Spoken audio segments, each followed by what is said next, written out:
do you think of the Nets now without James Harden? Do you feel like it evens up this series with the Bucks? Well, I think anytime you take away an elite player like James Harden, I mean, arguably one of the 2 or 3 best players in the league, if not the best player in the league.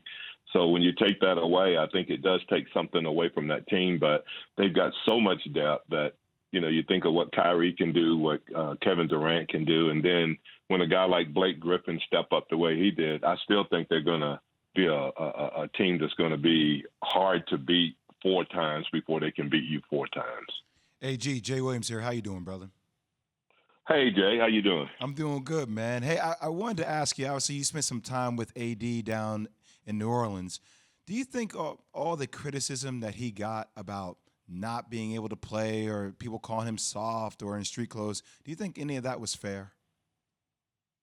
No, I don't, because you guys have been elite athletes, you and Keyshawn both, and anything in the groin area becomes a really, really tough situation, especially for a guy like him who's very athletic and uses athleticism more than he does just his brute strength. So it's unfortunate that happened to him. Obviously, if you go back and look, even from the bubble when they won the championship, he had every right to be voted MVP in that series. Really, if you go back and look at what he's done, and then look at what he did when he was healthy. The 34 and 32 points, and control what he did defensively. So it's unfortunate that he get injured, but that's part of the game. And I think everyone says, hey, next man's got to step up. And I don't think that happened for the Lakers, One of the things I've been hearing around is that, and I'm curious, with your time with him there, obviously there's a history of him being injury prone, but I've been hearing a lot of people say, well,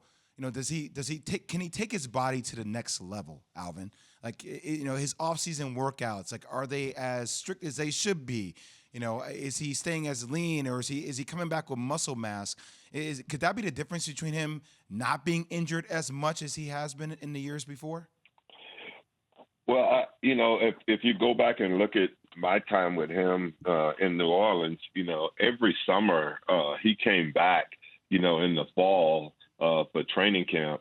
He was bigger, he was stronger. He had worked on part of his game.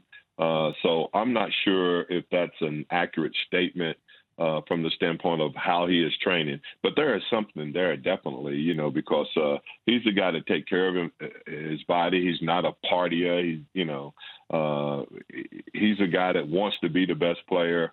So it's unfortunate that he gets injured. But I don't see anything that I saw in his lifestyle or his training that would make him suffer injuries that he suffered over the course of his career right now. Alvin Gentry, former NBA head coach, joined us this morning on Keyshawn, J. Will, and Zubin. Coach, when you look at the Western Conference as a whole, my Lakers obviously are in Cancun vacationing at this point. For your money, who's the best team left in the West? Wow, that's a tough one because, obviously I have feelings for Phoenix. I was there, and I think Monty's done an outstanding job there. My son is an intern there, so obviously I favor them a little bit. I think what Chris Paul has brought to the table for that team from a leadership standpoint, and then the way he's elevated Book's game and the way he's elevated Aiden's game, I think, they'll have a chance. I also like, Utah. How can you not like Utah? And obviously if Donovan is healthy, they're going to be pretty good too. But Denver seems to be a team that just finds a way to do it. The players that they've lost and losing Murray at this stage, and then them being able to win the games that they have, you would also have to, take a look at them too. And then the other team that I think is finding their way is the Clippers. Obviously losing their first 2 games at home and then coming back and losing,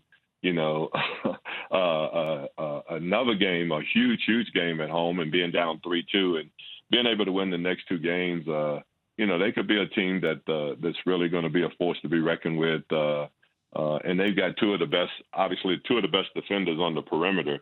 Now, I don't think, if you talk to Luka, he may not agree with that, but, they've got 2 elite defenders that that's able to guard anybody other than Luka, I would say.